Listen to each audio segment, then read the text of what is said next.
All right. Hello, everyone, and welcome to this match within the Super Metroid multi-category extension tournament.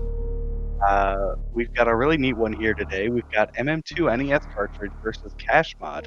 I'm Glove, and I'm joined by Mr. Guy Average. How you doing? Hey, I'm doing good.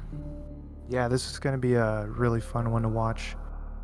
It's going to be North Korea percent, so we're going to see Suitless Meridia, and that's always exciting. Absolutely. This is my personal favorite category. Probably the reason I entered the tournament, honestly. I really like. I think it's sort of like this neat mishmash of categories. Like you've got the Meridia from RBO, then you have this very strange, I don't even know what to call it, wrecked ship, and then the rest of the game's kind of just old route. Yeah, it's a good mesh. I would say like kind of the mid game is really unique in a sense because of, Hmm. you have um space jump and plasma beam.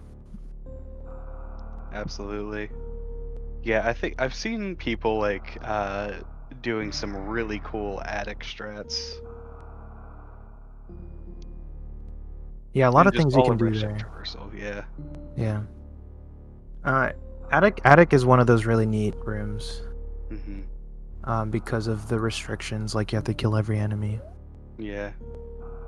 I mean, I feel like no matter what category you run, it's like as you're like improving in speedrunning, attic is going to be one of the first rooms that you'll grind out because there's so much time to be saved and lost there.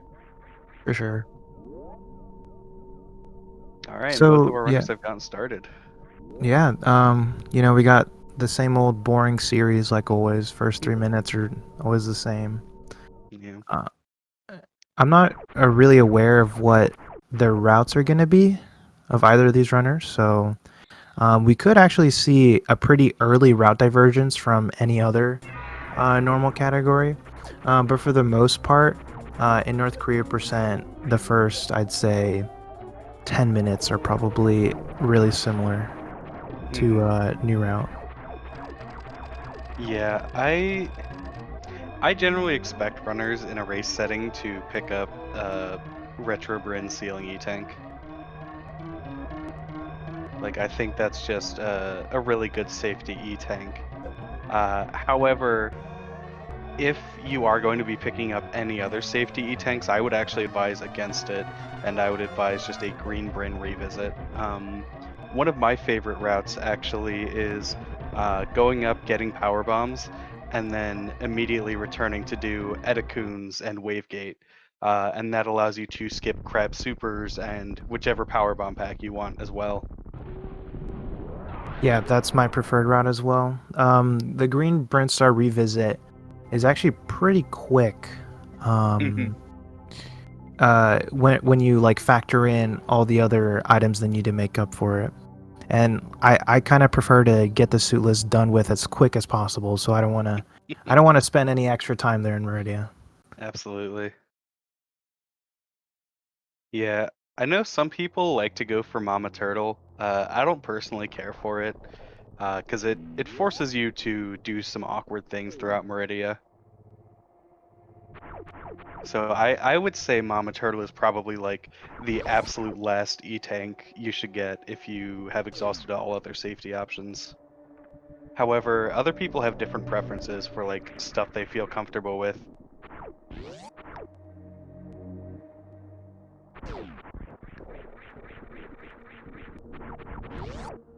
Like I would say safeties really come like there are two main reasons to get E-tank safeties. Is first for the hell runs. This category doesn't do lower Norfair hell runs, but like upper Norfair hell runs can still be really rough, especially that wave hell run. And of course for the Draygon fight, which might be the most difficult Draygon fight of nearly, or not difficult, but the most dangerous Draygon fight of just about any category. Because you Right. have to get that quick grapple. Yeah, so a lot of the cleanup we're going to be seeing from both of these runners is mainly for Suitless Meridia and Hmm. surviving Dragon fight. because it's really rough. The nice thing about this category, though, it's very front loaded, so all the choke points are going to be like within the first 30 minutes, I'd say. Once we get past Meridia, it's pretty much just a very clean cut, movement category. Yeah, so a question in chat, why is this called North Korea percent? So the stipulation for North Korea percent is it's standard any percent no major glitches rules. So no out of bounds or anything like that, and you have to finish the game. However, you need specifically the boss order of Draygon, Fantoon, Ridley, and Kraid, which just happens to also be the acronym for the Democratic People's Republic of Korea. Yep, DPRK is the boss order. So that's why it's called North Korea. Mm-hmm. And Yep, yeah, and we see both runners going for that taco tank. yeah, the taco tank, and hopefully we'll see them pick up beta missiles too, Yeah. because that actually saves a lot of time in the BT fight as well. It's a really nice missile pack to have.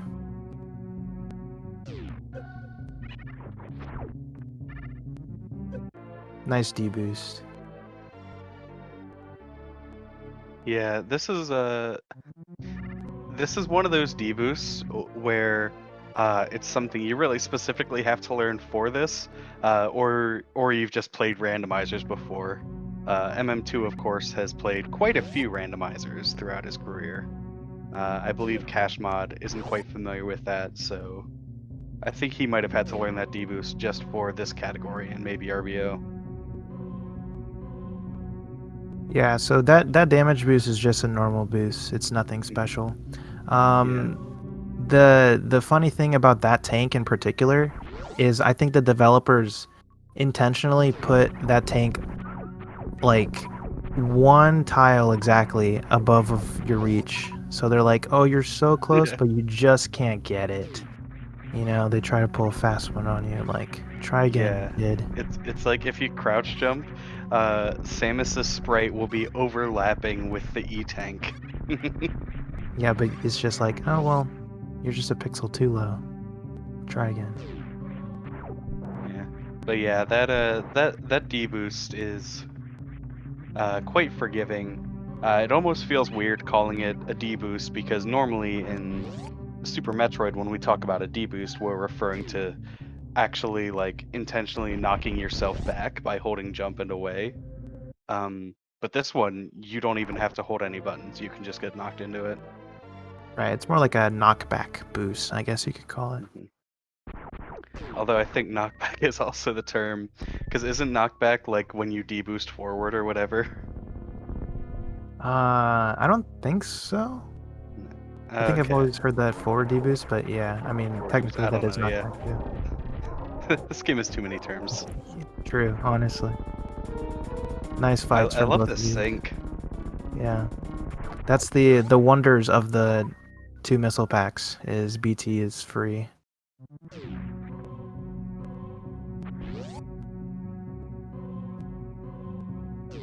Yeah, so I think we're gonna talk about crouch jump a little bit more when we get into Suitless Meridia, but it's pretty simple. You just crouch and then you jump. And that gives Samus 8 pixels more in jump height. Yeah, this category. So suitless categories more than any other category really require you to understand sort of manipulating Samus's hitbox with stuff like that. Knowing that crouch jump, you go a little bit higher, and ledge grabs, where by aiming diagonally or down, Samus's hitbox will be at different heights that'll allow you to access ledges you wouldn't be able to otherwise. Yeah, and then also like how frozen enemies hitboxes work. Hmm. They're a little bit different than normal hitboxes. There's a lot of interesting stuff that you don't actually really see going on behind the. I don't know. I guess what's the word? Behind the curtain. Yeah. Yeah, absolutely. Like, uh, I think there's one specific technique in particular where you can like, while you're in the air, you can like push against a frozen enemy to get a bit of extra jump height. And when I finally figured that out, it just blew my mind. Yeah. And we see both of these guys getting the reserve. Super helpful. Yeah. For the I think just specifically the how runs, that extra tank really makes a difference. Yeah, I mean, I don't know of a single runner who skips that reserve. Like it's the fastest extra E tank to get. Yeah. Even if it's a fake E tank. Yeah, for most categories and even doing like randomizers, usually you want to skip reserve tanks. Hmm. But when you're doing RBO suitless stuff, um, it's like really one of the rare times where um, reserve tanks actually matter. Yeah. Off the top of my head, I can't really think of any great places to like use pause abuse or anything with E tanks here. Uh, Definitely, that's more of a like a, I guess some suitless stuff if you accidentally get hit and you were expecting it. But there is something technique you can do with reserves where if you pause and then you get hit and it brings you to 0, it won't fill up your reserves, so you can just manually fill up your reserves and save some health. That's more of an RBO technique though. Yeah, there's a lot of ways you can actually abuse reserve tanks. They're more it's more obscure tech, but Yeah. yeah, reserve tanks are very abusable. And yeah, North Korea percent is Draygon Fantoon Ridley Kraid, which also stands for the acronym Democratic People's Republic of Korea. Yeah, I think one of my favorite things about the category extension, and it's both funny and maybe a bit unfortunate, which is why I'm glad we have this tournament, is there's so many categories that are like silly premises or names, but are actually like really neat to see. Like I think this is a really cool category, and if you are really into Suitless Meridia, but maybe not so keen on low and Norfair Hell runs, this could be a great option for you. Or something like 69%, which actually has a lot of route variations and optimizations that people go for. Yeah, it's the great part about this game is just there's so many things you can do with it, and they all require some sort of skill, of course, and then a lot of routing options, a lot of um, thinking through, I guess, a lot of practice, preparation. Absolutely. Uh, and it certainly takes a lot of preparation to enter an event like this, where you have to be prepared to race 5 categories.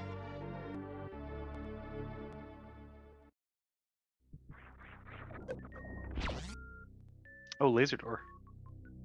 Oh, I didn't hear it. Uh, I think it's too quiet for me. But so Pog. yeah. Do you know why laser doors happen?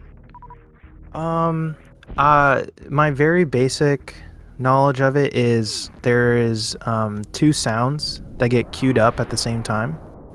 And the game tries to play both of them at the same time, and like it just doesn't know what to do, so it just like makes up a sound cue.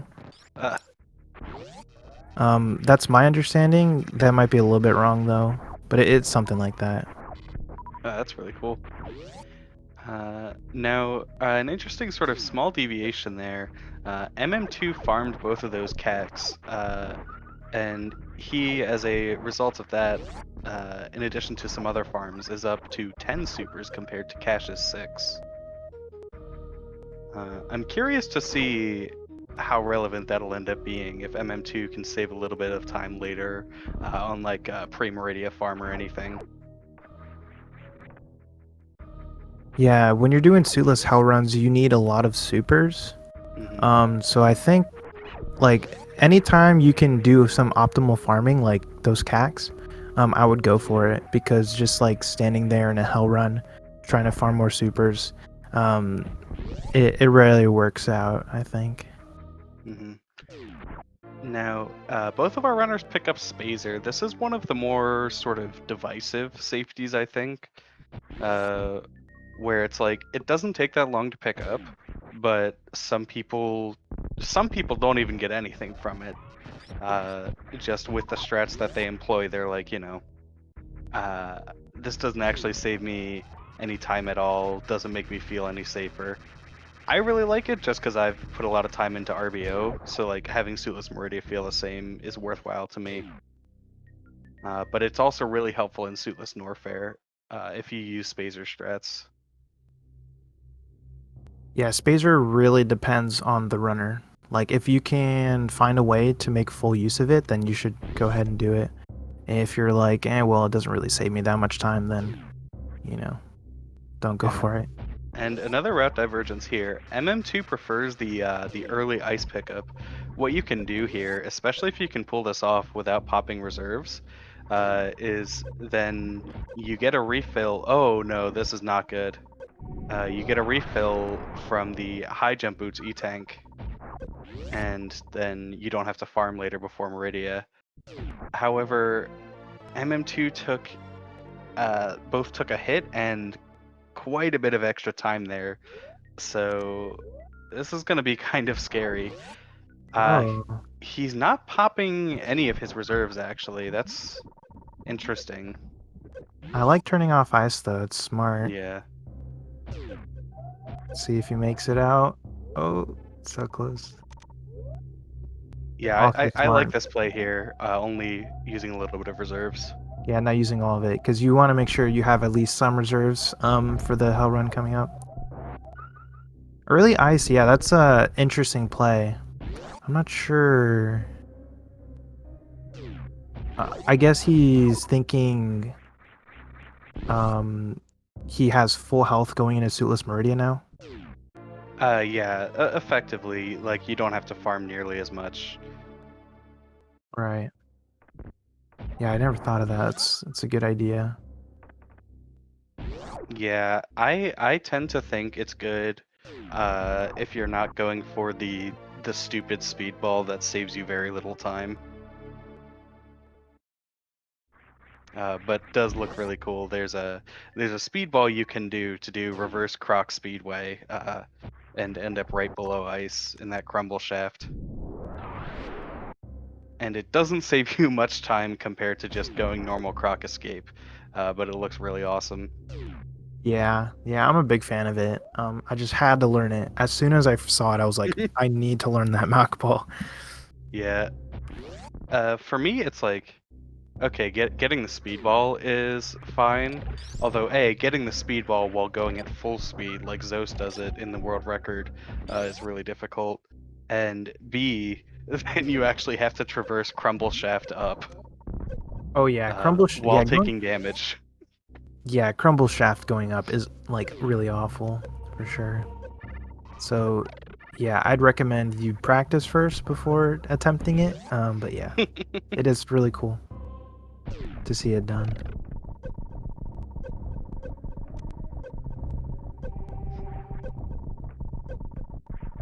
Yeah, MM2 was trying to get by without using reserves, and he manages to do it. Very nice.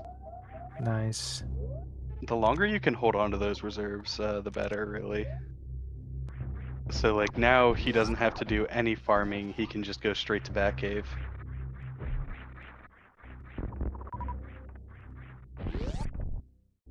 Yeah, and so we see like how important these reserves really are. Mhm. Yeah, I mean, there's just so much, like, resource management is everything in a category like this. Even other stuff that you might not be thinking about, I've had runs where I died here in Batcave because I got the successful farm, and then every single drop was a missile. Oh, dude, yeah, that sucks. Yeah, So resources. Yeah. having your other resources full actually helps you get health. That's one of those things I think every RBO runner knows how difficult it is to get missiles in lower Norfair because you're just always getting health drops. Yeah.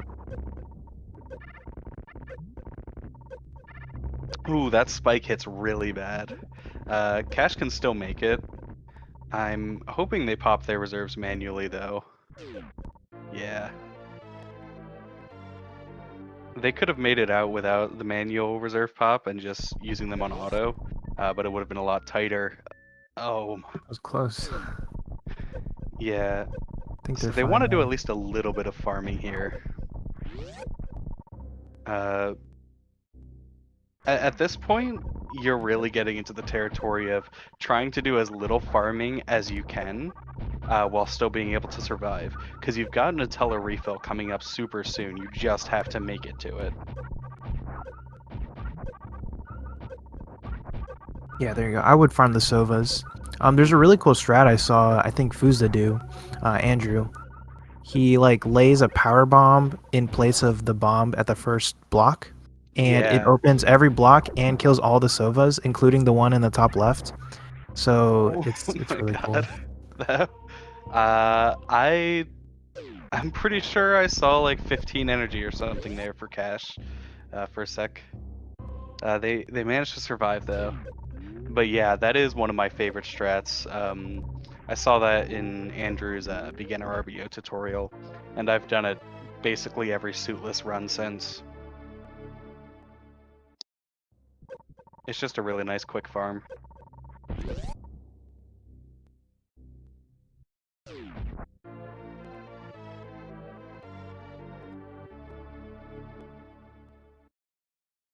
All right, now we get into the most RNG filled fight in the game. Croc. Yeah, so if you don't have plasma, right, to fight against Croc, basically what you have to do is you have to shoot into his mouth, and each like I guess type of attack has a different amount of damage it does to Croc, and it's Mhm. kind of arbitrary. So any charge shot, no matter what beam you have, except for plasma, will do 2 knockbacks on Croc, and then a missile does 1 and a super does 3. That was actually a pretty good fight. Croc played nice, but Yeah. sometimes Croc will like do a couple swipes and then like spew out this gunk before he like allows you to hit him. So it can get really annoying. Yeah. Um, I think you can fit up to like 3 like missiles and supers into Croc before his mouth closes, and that would be like an optimal fight. But it's really tough to get all those in. Yeah, I tend to try for missile super generally if I'm going an ammo fight. But like the math gets kind of weird because sometimes adding in an extra missile won't actually save you any phases if he was close enough to stepping off the edge anyway. Right. Exactly. Yeah, I like to do just missile super for the most part. Hmm. But yeah, you have the trade-off here of all the ammo you use gives you a faster croc fight. However, then that's more farming you have to do later. Good point. Uh, and of course, that makes you a bit more dependent on RNG from stuff like Croc's drops.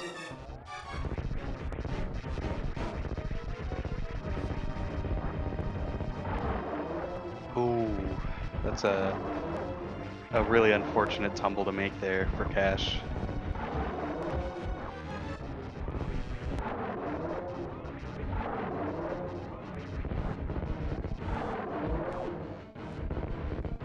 I'm curious to see how much of a difference there will be between our two runners once they've reconvened exiting Norfair. I think Cash is at least gonna make up time because they have speed Mm-hmm. for ice. Yeah, but You got the wraparound, nice. nice. I I don't know. I mean, farming is also gonna have a big role in it, so we'll see. Mm-hmm.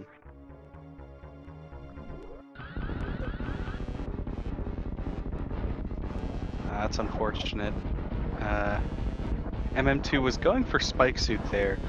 I'm assuming he intended to take that all the way to pre-happy setup room. Pretty halfy. Oh, that's far. Yeah, or not like pre. What Yeah, is it? The room post with box room? Batuan's E tank. Right. Okay. Yeah. Yeah. Uh, Yeah. It's really annoying, but it can save you a buttload of time. I think the estimation was like 30 seconds. Yeah. It's pretty crazy. Of course, you have to keep a spike suit until then, which is easier underwater, but has some really weird quirks to it.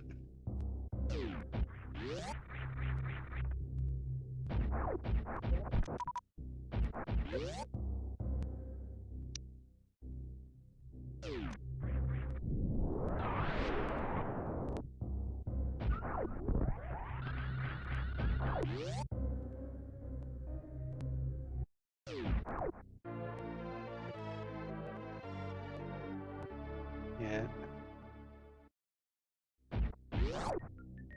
So I think with the routes the way they are now, I think Cash might be just a little bit ahead, although that depends on how much they want to farm after ice. Yeah, I think with the cleanup kind of phase over, now we just have execution in Meridia. Hmm. Uh, there's going to be a lot of tricks in a row that both of these runners are going to have to do. Definitely the hardest part of the run, but I think, yeah, once we get past there, then it's smooth sailing. Yeah.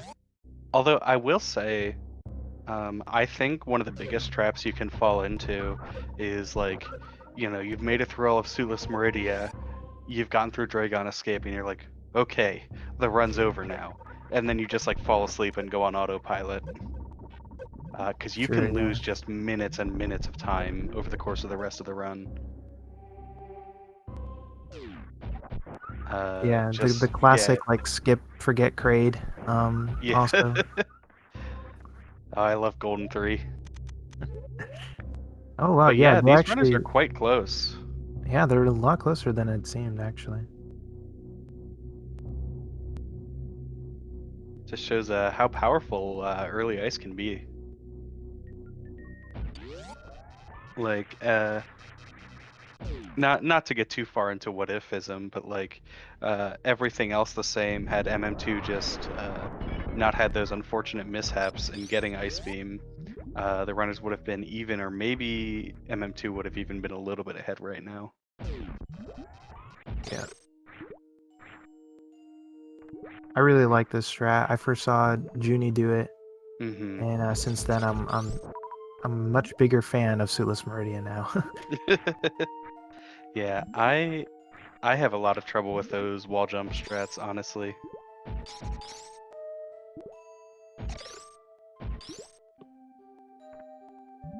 I started running Super Metroid so I didn't have to do a bunch of button mashing or quick button presses. Funny. Because I feel like for most of the game, there's not a lot of uh, like the input side of things isn't super intense on how quickly you have to do things. It's more precision. Yeah. Obviously, there are some exceptions like Turian. Yeah, even with Turian, it's like it is a fast like tempo, but it's still a tempo, you know. Hmm. So there is just a sort of like timing that you have to have between button inputs. Yeah. And yeah, that's what cool about this. So yeah, both of our runners pretty well executed through the first Suitless room. This is actually deceptively difficult because of Yeah, all absolutely. the crabs you have to freeze and the fish. And if you do it in the wrong place, you actually kind of just have to reset the room. I don't think there's really any other way around it. Yeah, there's some stuff like if you miss fast crab, there's slow crab. But yeah, if you accidentally kill an enemy, it's almost always just GG, reset the room. Pretty much.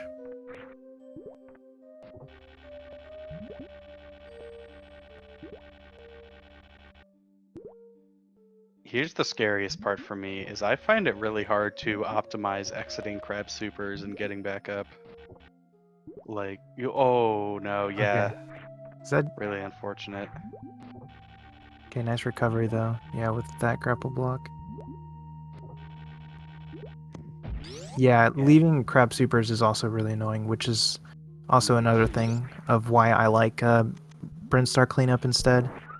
Because yeah, then you have to freeze these crabs, and then you have to grapple onto the balloon guys. Hmm. And yeah, I think you lose like what 20-25 seconds doing that. Something like that. Yeah, I mean, and that's the thing, like, Suitless Meridia can be so punishing because, jumps that would normally cost you a second or two to miss in standard conditions now cost you 10, 15, even 20 seconds. Right.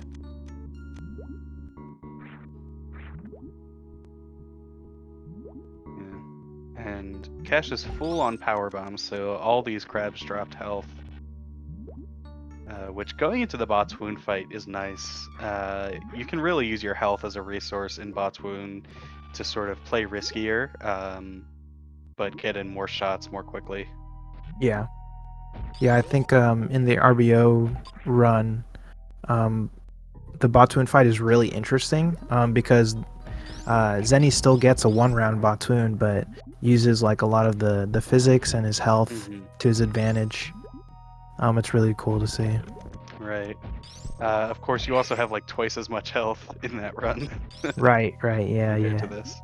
this. You can still get a one round with this health, especially like with the level of health MM2 has, but you have to be quite careful. Yeah, I've never gotten a one round in Suitless, and I don't think I ever will, to be honest. It's really hard.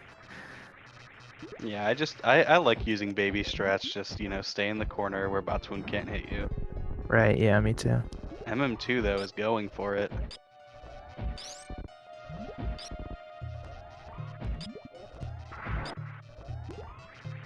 Yeah, another thing about grabbing Spazer too is for this Batoon fight, it Hmm. does the same damage as a super, so and since the hitbox is bigger, it's not as like easy to miss. What were those drops? I didn't see a single ammo pickup there. Batoon strikes again. Oh my goodness. Yeah, so this category is Draygon, Fantoon, Ridley, Kraid, which also stands for Democratic People's Republic of Korea, and that's why it's called North Korea.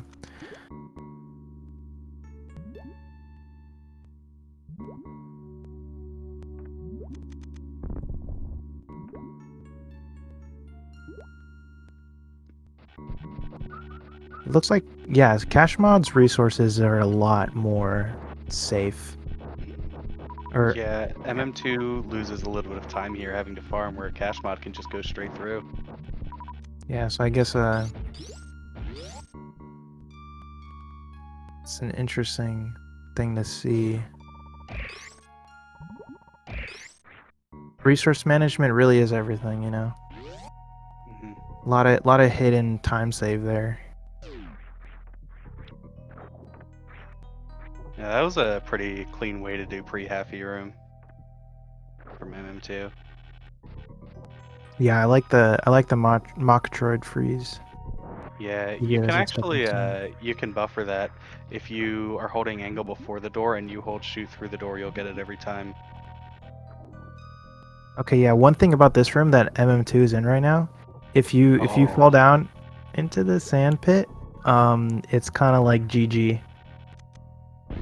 So yeah, yeah, you don't want to sink in there because there's spikes, hidden spikes in there, and you'll basically get like hit 10 times if you yeah. die.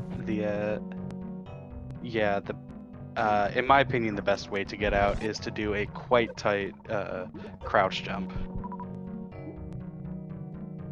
Yeah, and also, like, it's not just like, oh, you gotta just jump out of the sand when you land in there.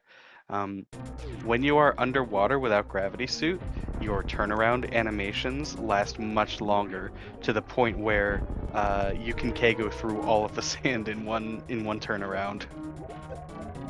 Yeah, and it's a lot easier to do that.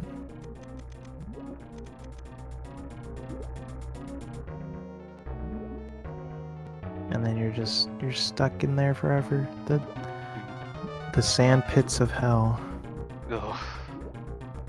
So just to go over what's happening for this Draygon fight here, what MM2 is trying to do is he's trying to be in Crystal Flash state while Draygon grabs Samus, and that actually will give you a spike suit,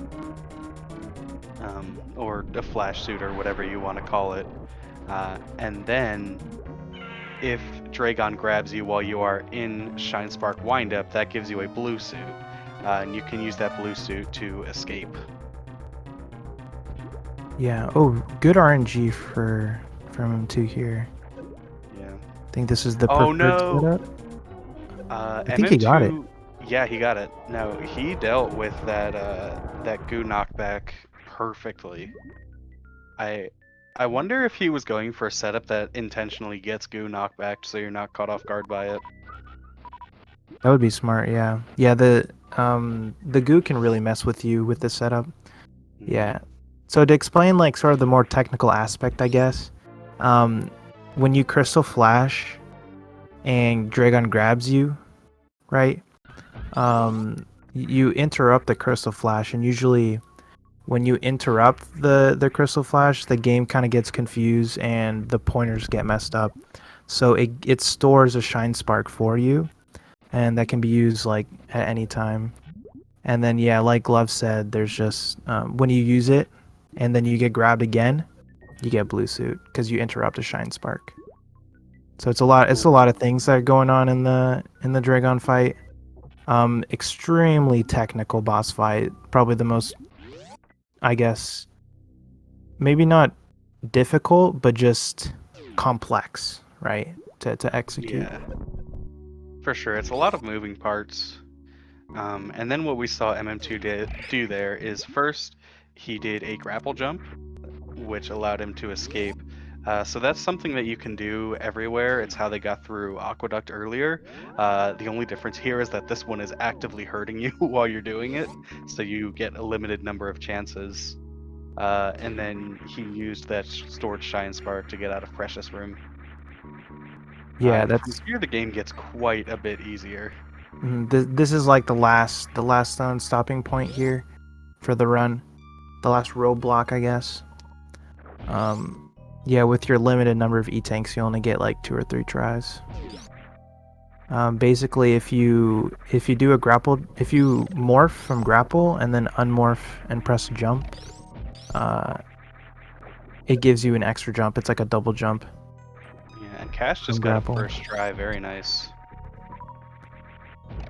And the shine spark, and he's out. Cool. Yeah. So this run is pretty easy in comparison here on out.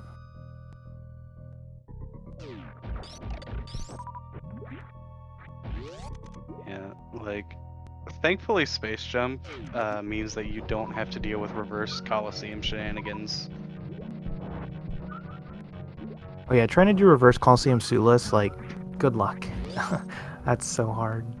The worst one is trying to do reverse Coliseum, no Space Jump, and no Grapple Beam. Coliseum with just Ice Beam sucks. Yeah. Thankfully, there's not a run that I know of, at least, that actually does that. Oh, there's a run. There's a few runs actually. Well, that are NTSC. As far as I know, yes. Oh wait, no, maybe. Actually, no. You're right. Yeah, not to detract from PAL, of course. Like I think runs like Ice Boots are really cool to see, but it's very different. Physics. Oh wait, no, X-Ice. Oh, you're right. Yeah. Yeah, X-Ice has to do reverse Coliseum with only ice.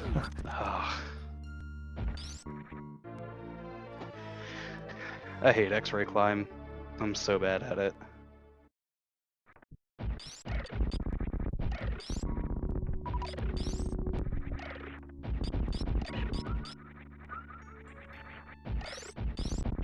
Yeah, and now that MM2 has that plasma beam, that's just like such a serious upgrade in what you can do and how you can deal with rooms. Yeah, I really like this room coming up, like the Forgotten Highway rooms with Plasma and Space Jump. There's some really cool, like, sick swag strats you can do here. Yeah, especially if you're somebody who's used to running RBO and you're used to having that screw attack, Forgotten Highway Traversal can be very different. Yeah, screw attack makes this room not free anymore, and these enemies like hit like a truck. So Hmm. Yeah, funny thing about Meridia, the devs expected you to have the gravity suit damage reduction at this point, so everything oh, hurts you accordingly. I didn't know that. You're supposed to have gravity suit here, really? Yeah, I thought we just sequence broke it in in any percent. Well, I mean, I guess New Route does. Yeah. So it's actually faster if you're at Plasma Beam to go through Forgotten Highway. If you want to go to Wreck Ship. Hmm. Uh, Very specific circumstances, but it is actually faster to go through Forgotten Highway in this case. yeah, I believe you have to be at Plasma, want to go to Wrecked Ship, and have space jump. And even then, if you are slow enough with the Forgotten Highway, it might still be worth it to go the other way. It's Forgotten Highway is a little bit rough. Yeah, it's pretty rough. You want to make sure you have at least some strats that you're gonna go for.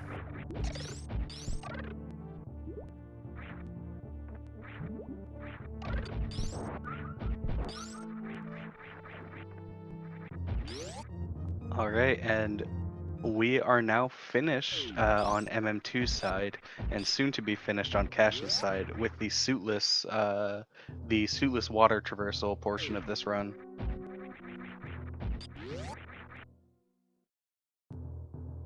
Yeah, so I think this is like pretty much the next section of the run, which is kind of like its own unique category. I don't think there's really any other category that has movement like in North Korea percent here. Yeah. Um, yeah, wreck ship and then going to Lower Norfair is pretty cool.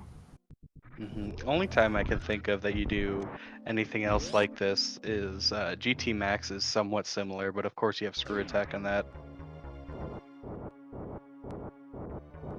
Yeah, and then it's kind of like a hundo kind of thing. Hmm. So I guess you can think of it like GT Max is like the hundo version, and then North Korea percent is like the any percent version of, this kind of wreck ship. Yeah, unfortunately, starting out with a slow pattern here. Uh, this category does have the easiest 2 round you can get outside of a botched microwave. You cursed him. Oh, but you got it fast. Oh, wait, no, Nicely he done. got it. Oh, Yeah. cool. Okay. So there is a certain part off screen where you can hit with a plasma beam. Oh, I didn't know There's that. no way to tell other than the really faint Phantoon screaming. Yeah, good job. Yeah, 2 round. Yeah, with plasma beam, getting 2 round is like pretty easy. The only like part that makes this fight hard is shooting the flames out. Because with plasma beam, the hitbox is messed up. So, Mhm. um, sometimes you're gonna miss like a lot of the flames. It's pretty annoying.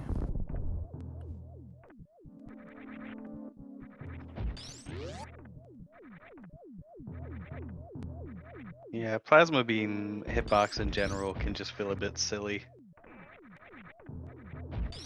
Yeah, apparently the devs only intended you to use them in Lower Norfair and Turian.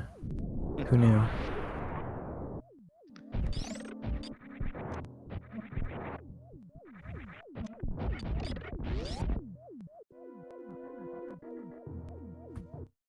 Yeah, so definitely the most harrowing part of this run is over with. Uh, However, we could still see lead changes just because there's quite a bit of just movement intensive sections coming up. I think there's sort of this rule of sort of the more items you have, oftentimes the harder the movement through rooms can be just because you have more options.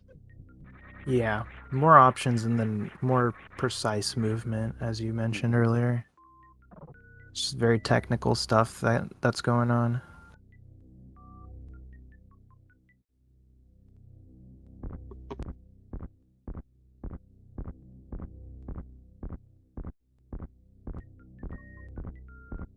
Oh no. Yeah, and this is what can unfortunately happen. I like this backup from Cash though, getting the That was short a charge there. that was a good short charge. Yeah, really nice backup. But yeah, it's like there's so many different ways you can go through Attic.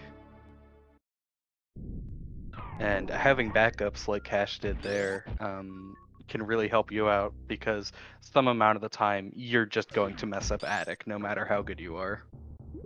Yeah, yeah. Everyone messes up Attic. It's a really difficult room. I wonder, do you know what the time difference is there between between like Bowling Spark and just space jumping it? When I timed it, I think space jumping was actually faster, um, by a few frames. Yeah, I would believe that. Yeah, the only problem is the optimal space jump requires you to jump through the door as it's opening. So Mm, it's like it's I think it's like 1 or 2 frame perfect jump. wow. Yeah, to do the optimal space jump. So pick your poison, I guess, right? Do you want to do a tight short charge through a door or like a 2 frame window jump? Oh no, MM2.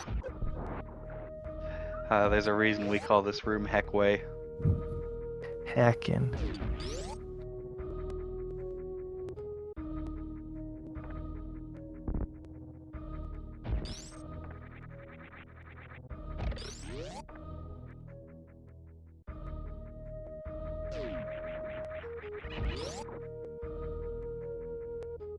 Yeah, and these rooms are also really cool, like the red Brinstar rooms with space jump and plasma. You can do a lot of cool space jumping, bounce balls, stuff through.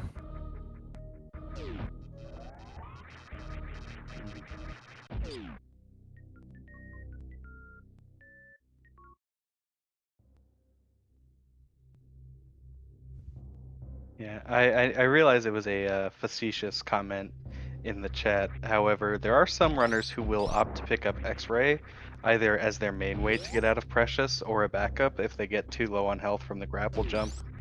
Uh, and there's not really a fantastic time to get X-Ray unless you're silly and you like going for the X-Ray deboost like I do. Yeah, I think at But that point, if you can do the X-ray deboost, I feel like you would be able to do grapple jumps, but I don't know. yeah. Depends on what you're comfortable with. Yeah, I mean, I tried to figure out a way to put it in just because I like the X-ray deboost. Unfortunately, X-ray just messes up your menuing so much. Yeah, that too. You would only be able to use X-ray for Fantoon too. So there is time save with getting X-ray, but I don't think it's that much. Yeah, certainly not enough to offset picking it up. Unless you also did reverse Lower Norfair entrance too, like G mode. But yeah, we'd have to time that to see. Even then, it still might not be faster. Yeah, I would be suspicious of that, and also reverse lower Norfair entrance is its own beast. Yeah, for sure.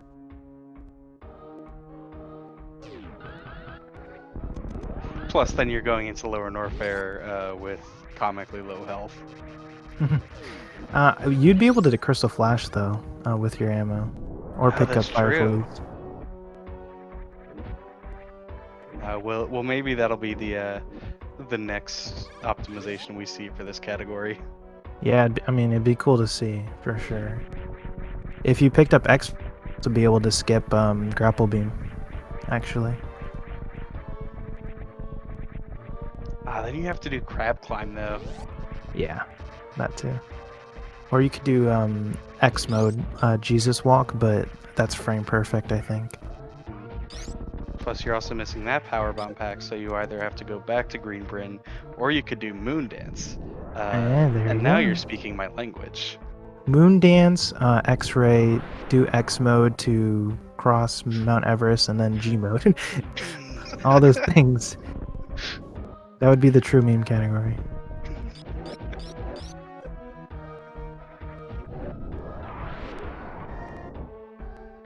Yeah, so the late game of this run, um, Lower Norfair onwards is basically just old route.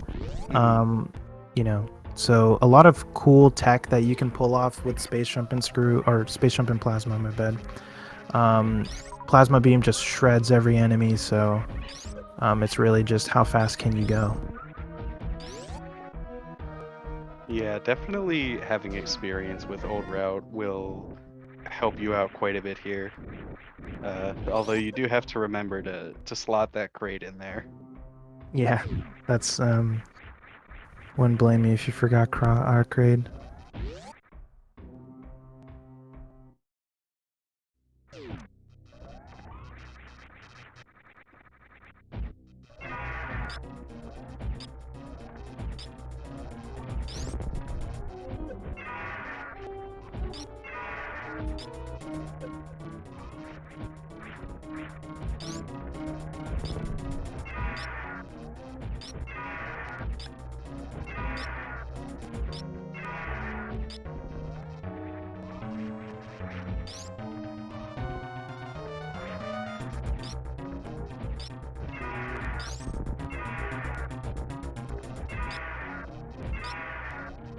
Smooth fight from MM2, looks Yeah, like. that's a Yeah. dead bird.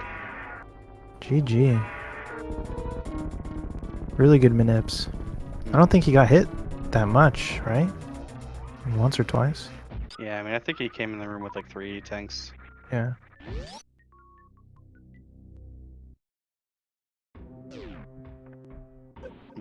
Now, if you really wanted to live on the edge here, you could pick up Ridley tank and skip Varia later.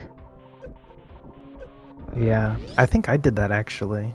But it's about the same in time sinks.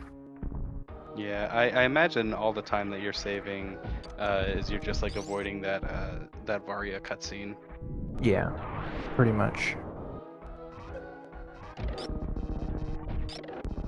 Because I feel like in this category you'd still want to grab the drops. I mean, I don't know, maybe you could still skip them.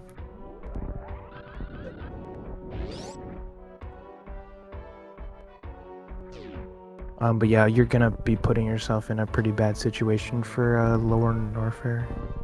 Or sorry, not Lower Norfair, Turian. Coming from Kraid. Yeah. Even with the extra super pack that you pick up, you do have to be at least a bit cognizant of drops.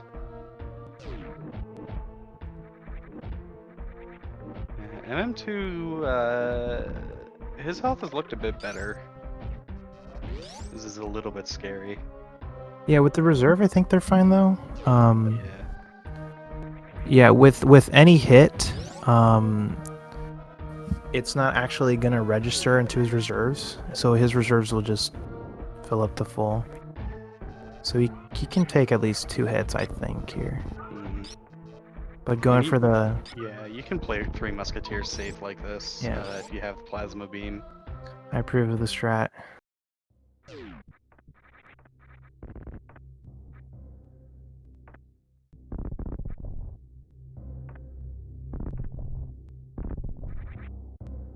Oh, nice manips from kashmod though. Yeah, very nice. That might actually be technically a little bit faster than trying to hitbox through the counter, since the plasma beam causes lag.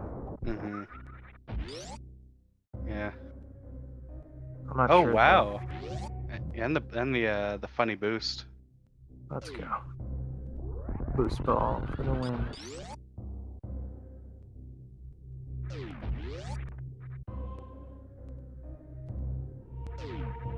Yeah, this is a very close race. Yeah, I think the only time they were super far apart is pretty pretty much before Suitless Meridia. After that, it's been really close. Yeah. A lot of that was just getting ice at different points too. Yeah.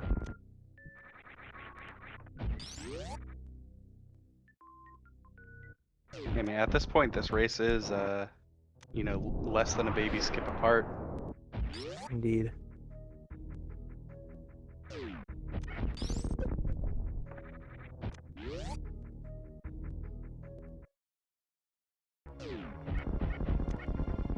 Of course, there are plenty of other places. You can lose time in every single room in Super Metroid. Like, you can never get complacent.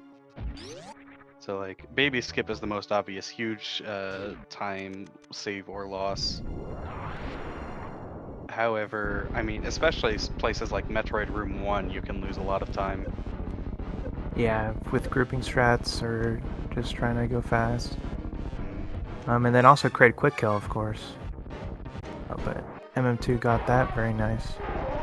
Oh, he'll be grabbing Varia though, so I think they're actually gonna be really close now.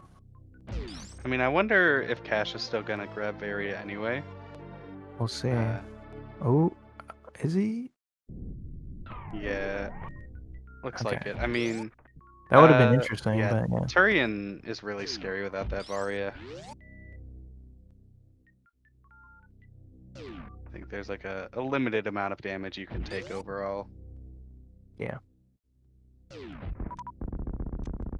Yeah, with 6 tanks, no Varia, it's basically a 3 tank. Turian in other categories, so.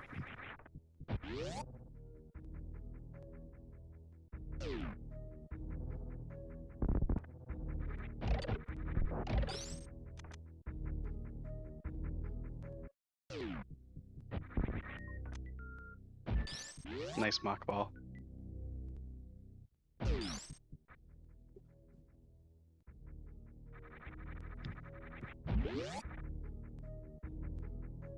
Yeah, so with Kraid down for both of these runners, it's just G4 and then Turian. Anything could happen. This is Super Metroid after all.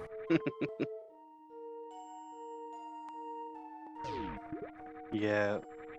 With this many tanks, you generally don't expect to see something like a death to Mother Brain or anything like that. Yeah, hopefully not. Oh, MM2. Sephi's not gonna like that. Yeah, and both runners have nice resources going in. MM2 a bit less now after missing a couple shots on that door. But still, anytime like you're over 10 supers, I'm happy with that. Yeah, I think this should be good. I mean, Metroids have been known to screw over runners before, and yeah. With kashmod's missile count, though, I believe they have like 30 max missiles, so they can get away with a little bit worse RNG. MM2's though is gonna have to watch out for those drops.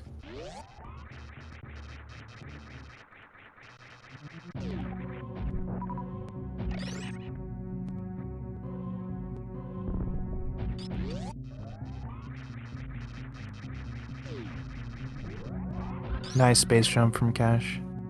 Yeah, this is really close. Oh. Like it feels like, MM2 just makes a little bit of a mistake in one room and Cash closes the gap a little bit, and Cash makes a little bit of a mistake and MM2 widens the gap a little bit. Like these two are both just really fighting for it right now. Yeah, when you're this close going into Turian, it doesn't feel good. I can speak from experience. The nerves really get to you. Yeah, especially in the most input-intensive section of the whole game. Yeah, the Metroid rooms are definitely very input intensive. Like this is where it feels like the game just becomes a rhythm game at that point.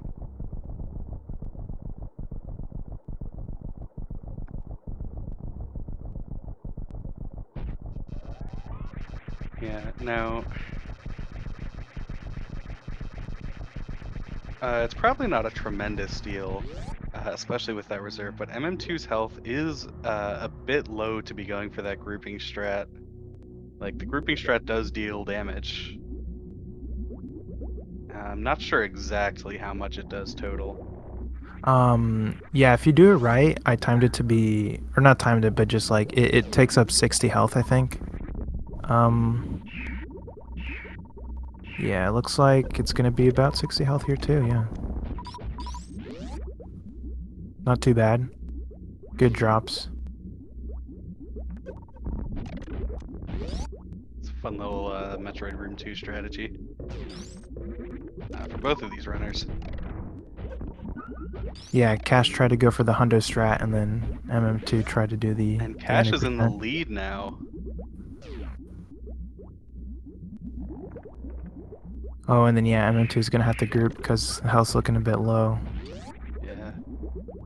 Oh, got the D-boost the wrong way though. Oh.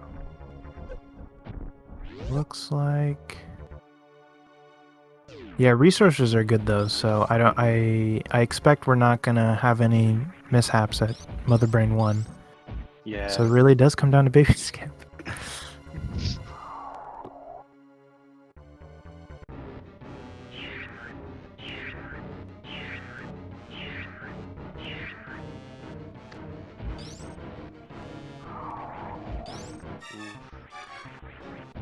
And a few extra jumps just to be safe. Cash makes it. Nice. Ooh. As does Oh, MM2. nice. Ooh. Okay, we're That keeping was it so close. close. Keeping it close, Still my guys. Let's heart. go. Yeah, I mean, at this point, like, how often do you end up in a situation where it could come down to the number of charge shots you miss on Mother Brain 2? Yeah, very rarely.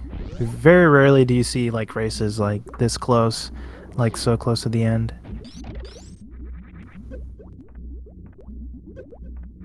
And both of them actually have a little bit of trouble with that Zeb skip.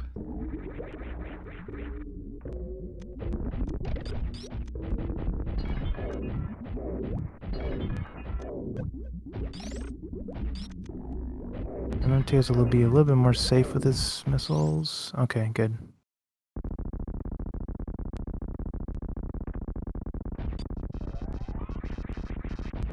Yeah, they're like 4 seconds apart right now. Yeah. There's what, like 2 charge shots or something? About, yeah.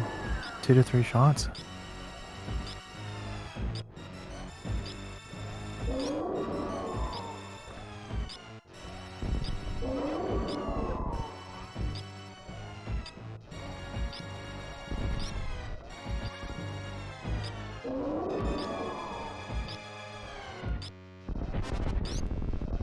Yeah, almost simultaneous catch-ups, jeez.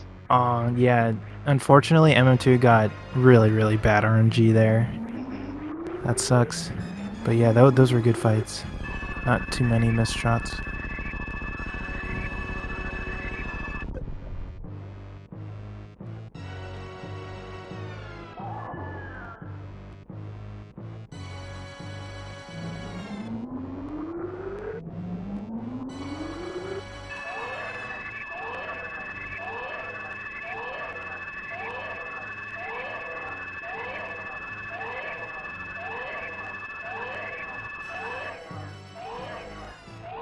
Yeah, I mean, yeah, both of these runners know they have to be really clean in the escape at this point. They have to have a clean Mother Brain 3 and a clean escape. And Mother Brain 3, I feel like, is really one of those culprits where you can bleed a lot of time if you're not careful and you're not paying attention. Yeah, not until very recently in my speedrunning career did I realize how much time you can lose in Mother Brain 3. Yeah, that fight is it's a huge time sink. It's kind of easy to overlook it, you know, because you're so close to the end of the run. You're just like, whatever. I'll just, I'll wing it. We'll finish this. Yeah. But yeah, even down to the last second, you can lose a lot of time in Super Metroid. It's crazy.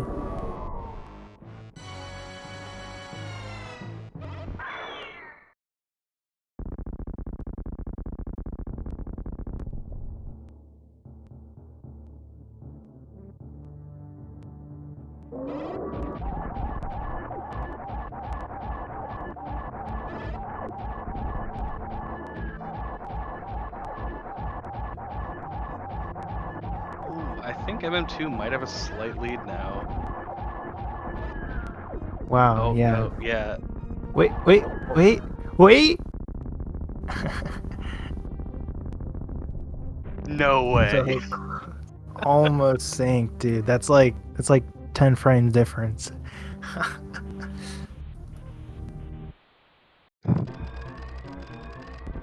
Are we gonna have to manually retime this one? Yeah, I feel like we might have to. Depends on how this escape goes.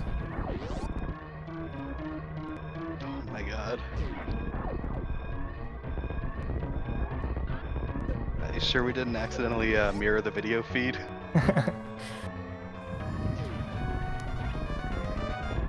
Dude, even the same strats.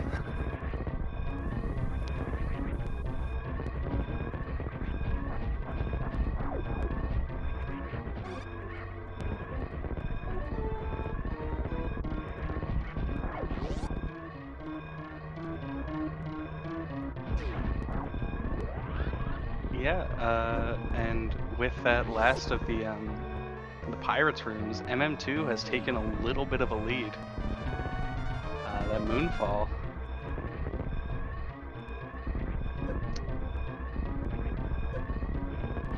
Yeah, looks like, yeah. Still in the lead, I think. And GG. Yeah, 105.07 versus 105.08. Holy crap, GG. Yeah, and so in the race channel, it looks like MM2 finished with an official time of 105.09 and kashmod finished with an official time of 105.10. So 1 second difference. I think, yeah, a recount might be necessary. Wow.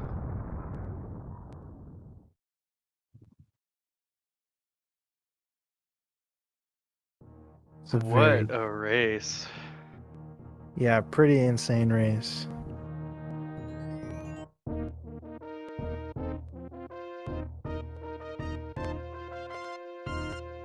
Now, how close do races have to be considered a tie? Yeah, within a second.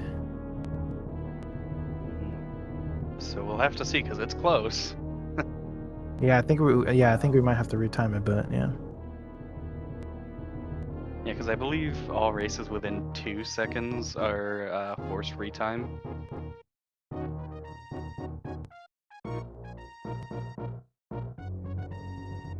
Or something like that.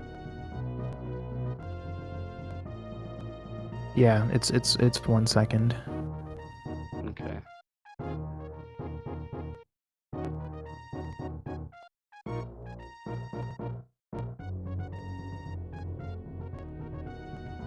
Yeah, for races within 2 seconds, it will be automatically retimed by an admin. If after retiming it's within 1 second, it's a tie. Wow. So this is a retime. GG, what a race. Yeah, that's crazy. Yeah.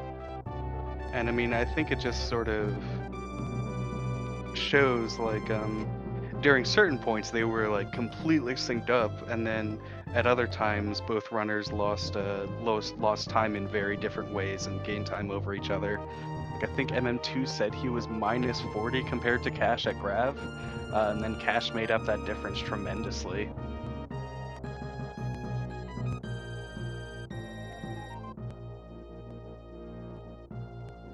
Yeah, like you said earlier, it's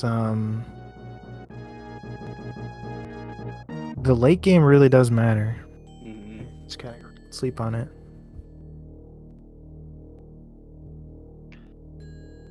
Yeah, well, that's certainly the books.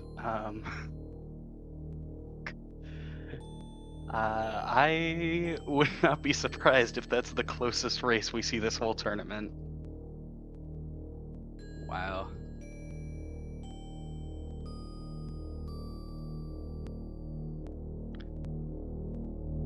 Now, I believe these runners are running one right after this, so they might not want to come in for an interview. Yeah, I think so. Let me check real quick. I believe they are.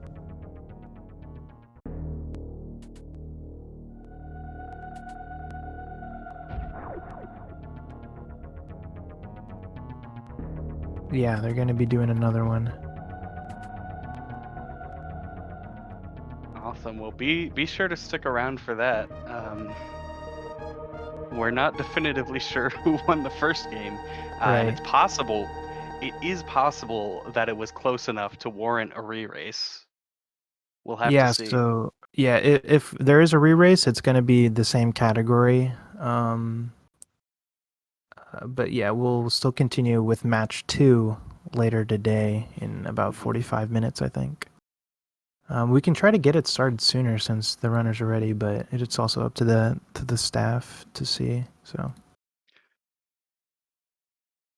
Yeah, and it looks like for that one, Kev Nastix and McTimothy are going to be on commentary. Be sure to stick around for that. So we know that it can't be all bosses or North Korea percent, but it could still be Nintendo Power 69% or GT Max.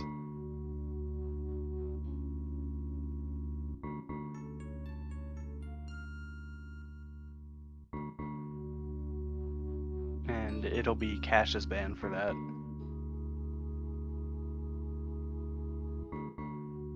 Oh, looks like we are joined by MM2. MM2 GG on maybe a win? Yeah, maybe. Like, I auto split, but then then I hit my split key. So like, so like I'd have to check my VOD to see what my actual time is, but that would probably be accurate to like within a quarter second, I'd say. Yeah, your split time on there was a 10507. I Okay. don't know what the Yeah. decimal was. Yeah, 10507 something, and then yeah. Mhm. yeah, so if it's a low 10507, then that means you won. But if it's within within a second, it's gonna be a re-race, right? Yeah, but of course you have to frame. I'd say I think we have to frame count both VODs. Yeah. Mhm. Yeah. I don't know. That was a crazy race. Like I was watching the stream the entire time, obviously. So I was like, I saw myself like a fair bit ahead leaving Meridia, and I was like, okay, I know kashmod's way better than me for pretty much the entire rest of the run. So I'm going to bleed some time, but hopefully I can get into Turian within a baby skip, and so like I can get baby skip and hopefully be far enough ahead that it's comfortable. Obviously, it wasn't. Yeah, that was not how it was meant to be. But like, yeah, Yeah, it's super close. So basically after Meridia, you kind of felt the pressure to be like, okay, I really need to play clean because I'm gonna be losing time anyways, right? yeah, Yeah. Okay. yeah. Like my wreck ship, I felt like was decent. My Fantine was pretty bad given the patterns, but like especially the first round. But like I feel like I don't know. The rest of the wreck ship was decent. Mhm. Like like I said in race time, I golded it by frames. Like it was just I don't know. I was not expecting that gold. The power of auto splitting. Let's But yeah, go. yeah, but yeah. Lower Warfare was pretty bad.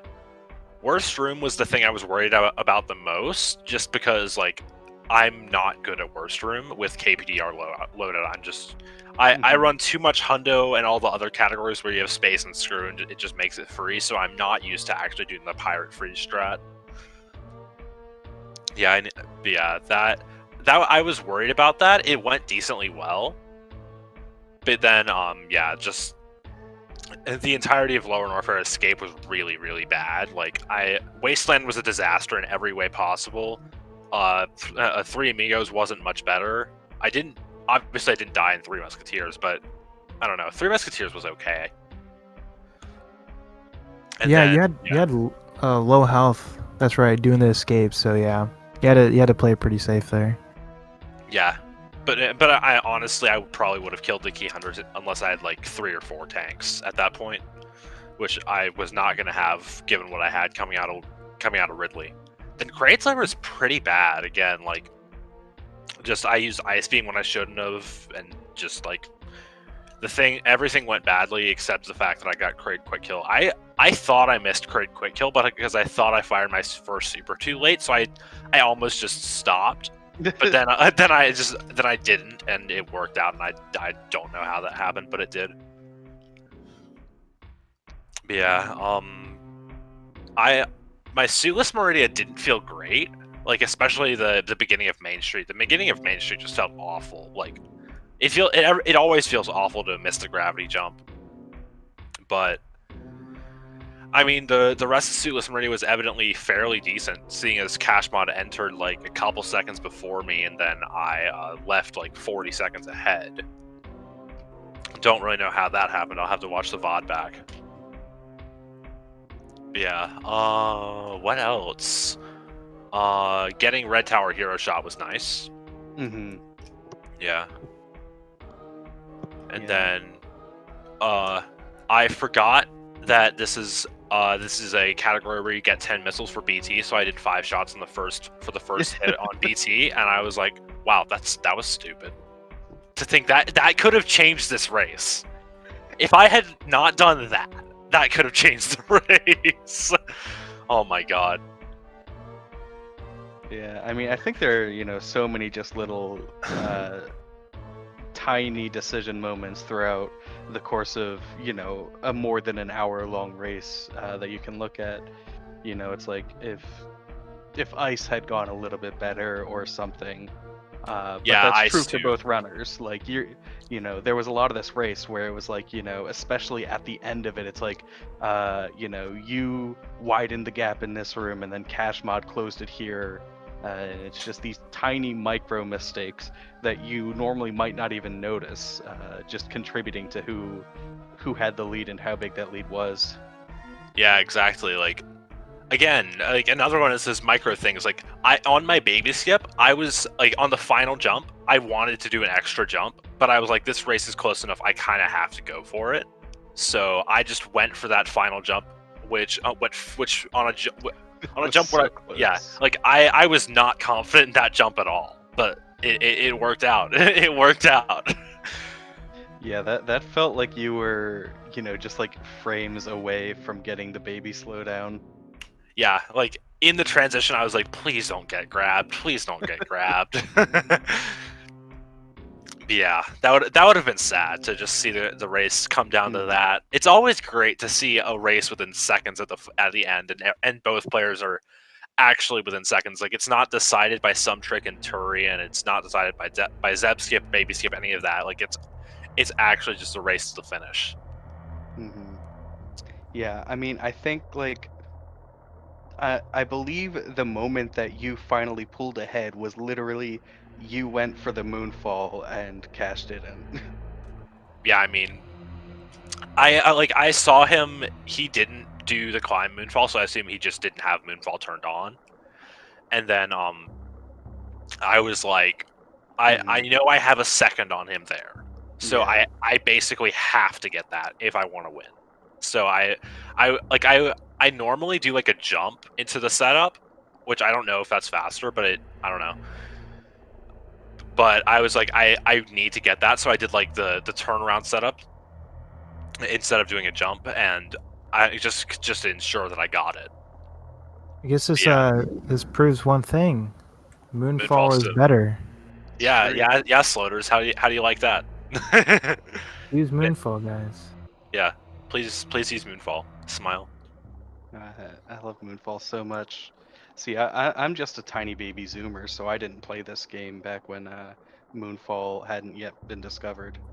Yeah, To me, same. it just feels more natural. Yeah, like I turned it on at 57%. Like, I think I've been playing this game for like 3 or 4 months when I turned it on, and I was like, I think it was Zenny who convinced me to do it, because like I was like, I don't want to turn it on, but then he was like, turn it on now or you'll regret it later. And then I turned it on. It messed me up. I learned. I got better, and now I'm just like 57 any percent MM2. Thank you for turning Moonfall on. Yeah, I think I started using Moonfall before I knew what short charging was. Oh wow. Well, Yeah. more power to you. That's just that's something. Because in my opinion, Moonfall is like the best like difficulty to coolness ratio for any trick in the whole game. Yeah, I gotta agree. Like Mock Ball is, I'd say Mock Ball's easier than Moonfall, but like, Mhm. yeah, like I'd say just falling down infinitely fast down the climb or real super fast is that's pretty cool. I gotta say, pretty cool. Yeah, absolutely. And also saving 3 seconds is pretty cool. Yeah. Yeah, and it came into play. So It did it definitely decided this race. Well, I don't know. It didn't decide it, but like we don't know who won. But yeah, who knows? well, GG to both of you. That was an incredible race to watch. Absolutely one to watch back. Yeah, Especially definitely. if you're a mod and you have to recount it for the purposes of the tournament. Yeah, true. But like, I'm probably not going to be the one who retimes this race, seeing as Yeah. I was part of the race. Yeah, yeah, that would be a bit of a conflict of interest. yeah. I think I'm gonna hand this one over to MGA. On it, Chief. Let's go. Chief, no. But yeah, in all seriousness, GG's to kashmod. That was incredible race. I cannot wait to watch this one back. I'm probably gonna watch like, I'm not. I'm gonna do some GT Max practice because that's the next race we just decided. Yeah. So, yeah. How are you feeling about that going into GT Max? I mean, I did a run of that earlier today, and I just did like the early game up to GT code, and it went really well, honestly. Nice. Like Fantune was pretty bad. Fantune was bad, but Fantune's always bad, except for my PB, which somehow gets a 3-round with no shenanigans. Wow. Just a straight 3-round Doppler. But yeah, everything else in that run went fairly well. No, it didn't. No, it didn't. Second try red tower spark and then the bomb jump into cathedral was just awful. Yeah, lost like 30 there. But yeah, aside from that, it went decently well. So yeah, I feel decent going into GT Max just because I've got 2 minutes on kashmod on the P on like I've got 2 minutes on RP indifference on our PBs. And I feel like a hundo-esque category favors me more than an any percent-esque category does. Just because, yeah, like that's like kashmod has a 46 any percent, but I don't know how much hundo he runs. So yeah. Yeah, and then I guess if it comes down to a game 3 situation, that means 69 will be the last one run. Yeah, I'm less confident in that one. Nice. Yeah, I'm less confident in that one than I am in GT Max. So yeah, we'll see how that one goes. I've definitely put less time into it for sure. Yeah, it's a really cool category. But of course, first we have GT Max, which should be coming up just shortly. Yeah, soon TM. Yeah, absolutely. Stick around for that. But in the meantime, before that, you can take this downtime to be sure to go follow both of these runners. Go follow MM2. Go follow kashmod. And if you would be so kind, follow the commentary team as well. I've been Glove, and I've been joined by Mr. Guy Average. Yeah, thanks for watching, guys. Thank you for co-commentating with me, Glove. Awesome race to see. Yeah, to get to commentate a race like this is just always incredible. For sure. But yeah, at this point, you know, we're gonna let our runners go get prepped for their GT Max race. And in the meantime, that'll be all from us. Be sure to stick around. Be watching SpeedGaming. I believe it's still 3. Yeah. So be sure to be watching SpeedGaming 3 to see when Game 2 comes up, which is going to be commentated by Kevnastics and McTimothy. But from Guy Average and from me, that's going to be all. So once again, follow the runners, follow the broadcast team, and we'll see you next mission.